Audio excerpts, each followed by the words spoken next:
Em relação ao jogo, eu vi a escalação do Flamengo ali na arte, né? O Santos sai jogando, o Isla vai sair jogando também. Furo do canal pilhado, tá? Passei a escalação do time que treinou titular no Flamengo ontem à tarde. O Mauro César mandou pra ele falar pra nós aqui.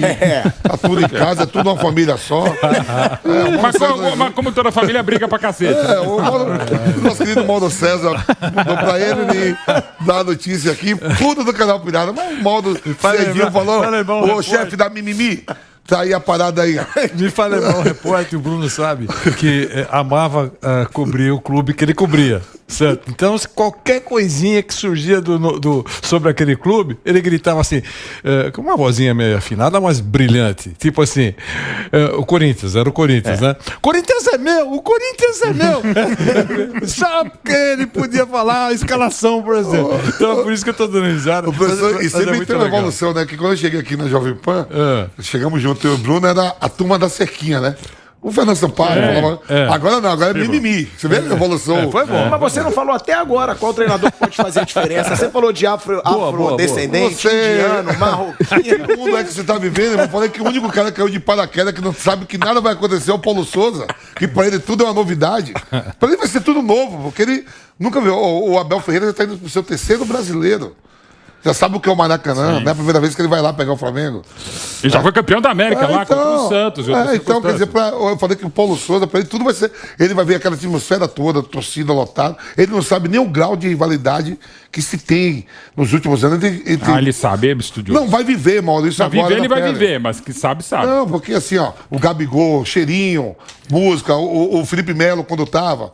O que você quer falar, Diego? Você era meu vice. Meu vice. Então, é uma coisa nova. Eu acho a maior rivalidade do futebol brasileiro hoje. Claro, aí o palmeirense vai falar, não, nosso rival é o Corinthians. Aí o Flamengo A rivalidade interestadual hoje é mais até do que Flamengo Atlético. Nosso rival é o vascaíno. Cara, eu acho hoje no Brasil, essa rivalidade Flamengo e Palmeiras, a maior. Disputaram agora a Libertadores, Flamengo foi campeão brasileiro 2 vezes aí recentemente, e o Palmeiras, numa delas, brigava pelo título com o Flamengo, não foi na última, foi na penúltima, né, em 2019, quando o Flamengo foi campeão brasileiro. É uma rivalidade que, inclusive, na internet, nas redes sociais, você vê o quanto os torcedores de um clube botam pilha no outro. Vocês concordam comigo? Hoje, essa é a grande rivalidade do futebol brasileiro. Claro, o rival eterno do Palmeiras é o Corinthians, do Flamengo é o Fluminense, é o Vasco, tem o São Paulo também, pro palmeirense. Agora, hoje, no momento, eu vejo essa como uma grande rivalidade, inclusive nas redes sociais, todos os debates que tem aí, quando se aproxima, como agora, um jogo entre Flamengo e Palmeiras. Acho que você abordou bem falando que não podemos colocar sobre a mesa a história, não é isso. Mas nós estamos falando de hoje, para não exagerar, de 2022, pronto. Nesse momento eu não tenho nenhuma dúvida que a maior rivalidade é. Por quê? Porque os dois são fortões. Você coloca no banco de reservas aí dessa rivalidade o Atlético Mineiro. É sempre sobre a mesa, os 3 ricões, o prazer de ganhar de quem acha que é muito forte, e comprovadamente são fortes dentro de campo também. Então, isso não há nenhuma dúvida. Agora, eu queria, como esse programa de informação, você falou o seguinte, Asmar, os companheiros aqui, você acha que os portugueses conversam entre eles? Só em cima disso aí. Sabe o Júlio, o zagueiro que jogou no Real Madrid, o Júlio?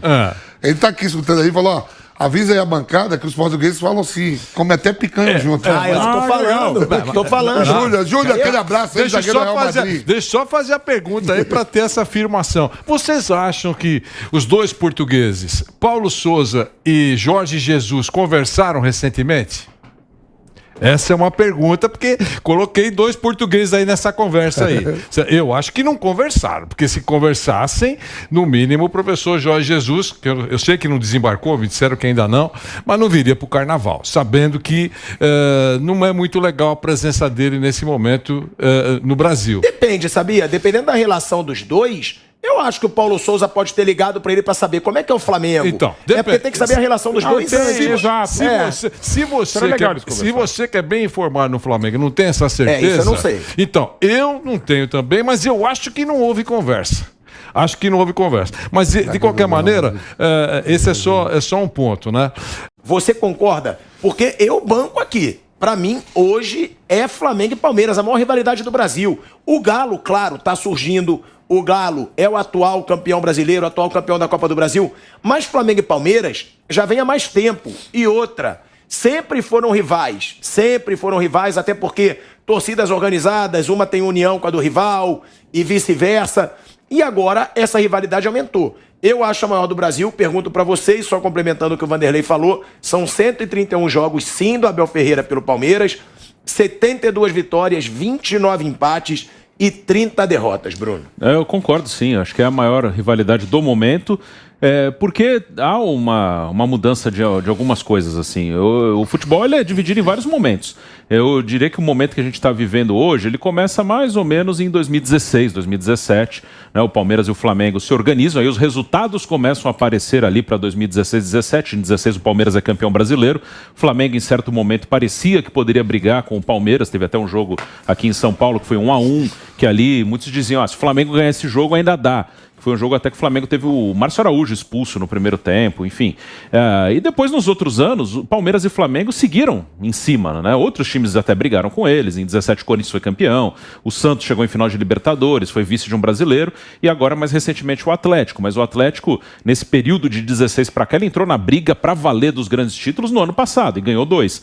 E hoje, assim, eles são rivais por quê? Porque eles disputam os grandes objetivos, os grandes títulos. Ninguém vai dizer que o ano do Palmeiras foi bom se o Palmeiras ficar só com o título paulista, que ele já ganhou.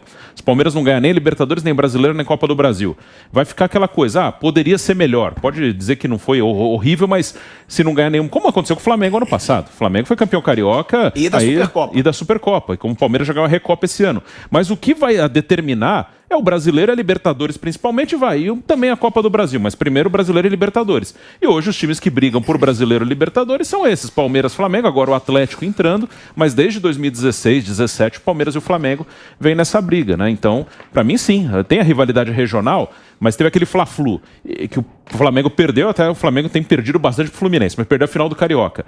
Aquilo lá, ele dá uma balançada assim de 1 semana, 2 semanas no máximo. E acabou, ganhou do São Paulo. Agora, se ganhar hoje do Palmeiras, ninguém vai lembrar mais que perdeu pro Fluminense. Então, a rivalidade é grande porque eles brigam pelos mesmos objetivos, e já faz um tempo. O Vamp tem notícias aqui do Júlio, que foi zagueiro do Real Madrid e conhece bem os portugueses. Agora, o cara tá falando que os portugueses são até fofoqueiros, mano. Falou assim, mas da maneira que Vamp, fala aí pros caras, os caras são até fofoqueiros, sabem até quanto cada um ganha. Sabe até quem ganha mais. Os treinadores portugueses. Mas isso é normal, porque eu perguntei, porque treinador brasileiro, eles vivem conversando, o Abel Braga com o Muricy Ramalho. Não, tem alguns grupos de zap, mas alguns também não. Tem grupos tem. Os treinadores cariocas são muito unidos. Sim, eles conversam, eles se encontram, tem encontros. Os gaúchos não, os paulistas então, não. Mas muito. eu não duvido que esses portugueses, eles conversem entre si. Hoje o zap facilita, você faz um grupo e tal, mas se houvesse uma troca, um intercâmbio maior no Brasil, teria sido muito melhor. Os portugueses, até pela escola portuguesa de treinadores, até por uma característica cultural, não estou dizendo que é a cultura maior do que a outra. Estou falando da característica, né? Eu acho até virtude. Em alguns casos pode ser defeito, pode ser fofoca, mas eu acho que toda vez que a gente se comunica é melhor. Eles têm essa coisa, até de deixar legado, tem uma faculdade, uma universidade, um legado é o ambiente maior. onde vai chegar.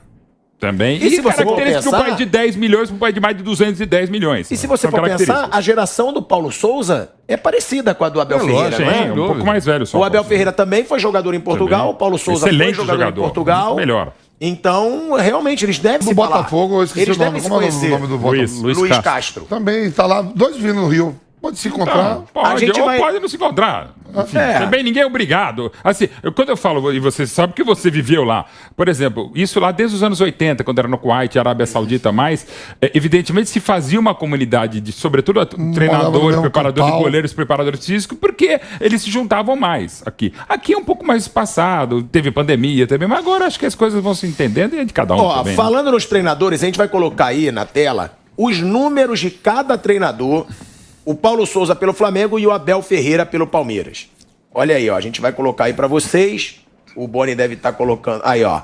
Paulo Souza no Flamengo. 18 jogos, 12 vitórias, 4 empates e 2 derrotas. 74,07% de aproveitamento. Excelente. 39 gols, marcados, 15 gols sofridos. Lembrando que grande parte desses números foram no Campeonato Carioca. Claro, mas tem são que números chamar excelentes. atenção para isso. E sim. perdeu o Campeonato Carioca. Sim, tem péssimo. que chamar atenção para isso. Agora, o aproveitamento do Abel Ferreira à frente do Palmeiras.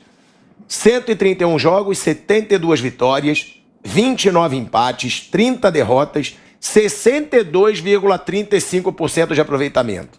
215 gols marcados, 1,64 de gols por jogo e 112 gols sofridos. É o que eu falo, número é muito importante, mas você não pode se basear por eles. Claro. Porque o Abel Ferreira, ele tem os números, depois a gente vê até os títulos, ele tem o aproveitamento pior do que o do Paulo Souza. E que não tem como comparar, né? E o aproveitamento do Abel Ferreira é muito melhor que o do Paulo Souza. O cara tem 2 Libertadores, o cara tem a Copa do Brasil, o cara tem Campeonato Paulista. Chegou em 9 ou 10 finais, foram 9, né? E de novo, esse pensamento tacanho que a gente está fazendo hoje, a gente está se perdendo um pouco no jornalismo esportivo, que é de comparar números, né? Ah, ele ganhou 5, mas perdeu 5. Gente, primeiro porque chega, e os caras que nem chegam.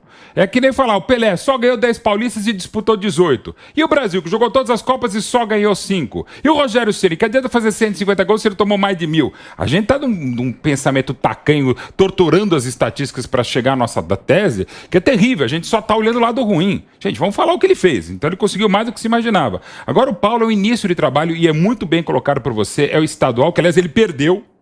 Né, que é para piorar também, eu não quero ser resultadista, mas contra fatos existem argumentos. O que é maravilhoso do futebol é que a gente pode discutir posse de bola. O time tem 200% de posse de bola. Se não botar lá dentro do gol, faz. Às vezes o time tem a melhor campanha, mas num jogo só pode perder a final. Ou pode ser o Ibis nunca perdeu para o Real Madrid. Então, exato. Então, são vários os fatores que você tem que discutir. O trabalho do Paulo Souza, os números são melhores do que o desempenho? São. O do Abel Ferreira, eu acho até que os resultados são melhores do que o desempenho. Mas tá ganhando. Eu não estou dizendo que... então, isso, o número e quando se ganha metendo 4-0 no São Paulo e se fala que ele é o retranqueiro, aí tem alguma sacanagem. Depois mete 8 ou contra ele, ou contra o time dele, ou contra os dois.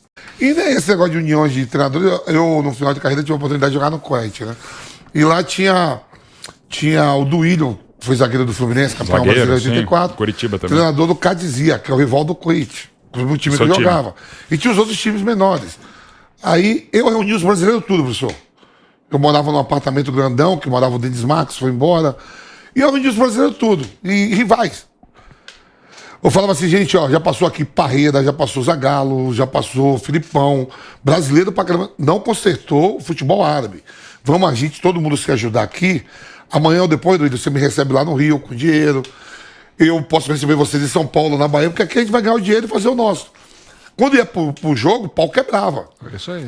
E aí chegou um treinador, um preparador físico do Vasco, para trabalhar no time que eu tô jogando. Falei, professor, eu não entendo nada que os árabes falam aí. Meu inglês é ruim pra caramba e os caras falam comigo e quando o Mustafa não tá o tradutor, você domina o idioma? Ele falou, tranquilo. Eu digo, pô, então vamos ficar junto aqui esse 1 ano de contrato. Eu com você aqui não te largo. Tamo junto, vamos ganhar o dinheiro aqui, depois você vai voltar pro Rio, eu volto pra Bahia, eu pra São Paulo.